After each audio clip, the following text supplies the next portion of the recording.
Hey everyone, and welcome to the first of many Smash Ultimate Spirit videos. Each of these is an analysis video, which will be broken down by 7 factors to represent each of these spirit fights. The first being, well, the World of Light itself.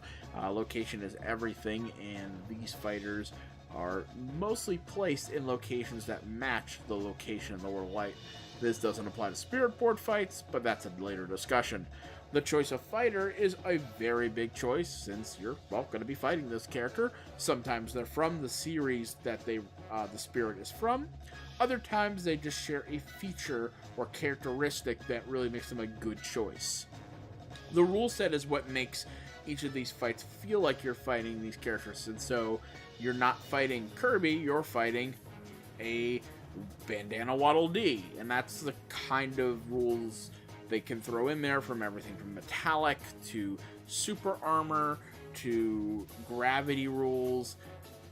They usually match the spirits pretty well and make the fight seem more than just a regular Smash fight. Song and stage choice are not always the biggest factor here, but sometimes they play in a great wink and a nod situation. Other times they're very obvious, a Mario character in a Mario stage. Sometimes they're really a stretch, like Latios and Latias is in the Isle Delfino stage from Super Mario Sunshine, because Pokemon Ruby Sapphire takes place in Hoenn. Then we have the actual fight itself. Usually the behavior of these fighters mimics what the character is supposed to do. An example would be the Excite Bike racers are more interested in riding their motorcycle than actually fighting you. In fact, they have no interest in you. And then the reward, which is unfortunately a bit of a loose connection, because most of the rewards don't really make too much sense. Some of them give you, like, it's a great reference, like, you know, this character who's, you know, known for transforming will give you a transform boost, or this character's known for eating gives you an eating boost.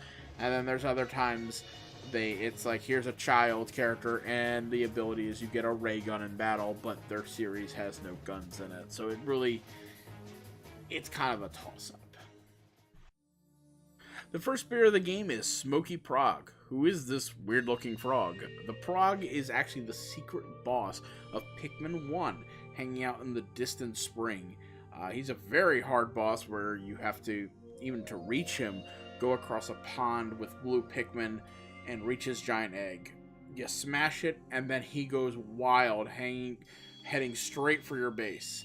What's interesting about this boss is he doesn't flinch in the game, and they wanted to recreate that by having the rule set reflect metallic. So metallic basically doesn't have you get knocked back, it prevents that kind of flinching from getting hit. Super Armor could have also done the same thing, but because this is a kind of ghostly looking character, getting that metallic look is all part of the ruse of who this character is supposed to be. The stage for this fight is actually pretty open and shut. It's the Pikmin stage in a mega form, giving a very small field and a big world vibe. Unfortunately, the song for the stage is the stage selection for Pikmin 2, and although they both have a calm theme, this is not the Distant Spring song from Pikmin 1. It is a completely different song. And the fighter for this match is Smoky Progg, who is represented by Mario in his gray dark outfit, who's going for that smoky look there. Rather sluggish and simple fight this actually becomes. The AI is very much a level 1 AI. It's going to kick, it's going to punch, it's going to use a special occasionally. If you let it live long enough, it will use a final smash. There's really nothing to this fight. You're supposed to clear this fight with Kirby in basically like a minute. The last great tidbit of this fight is actually a connection to Mario Odyssey. In that game, Mario throws Cappy early in the game at a frog and becomes it. We see like the whole kind of history of the frog.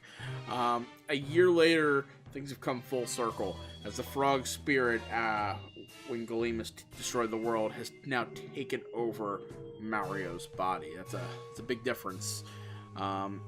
Unfortunately, I have no clue why his reward ability lets you have a Unira Spiky Ball. It's kind of a random little effect considering the whole metallic thing going on in this match. And that is the first spirit done, and only, 1,000 plus to go. Thank you for watching. This is going to be a learning process for me, as I'm really just kind of used to Twitch at this point in my life. So please subscribe, and hopefully we can watch the channel grow together.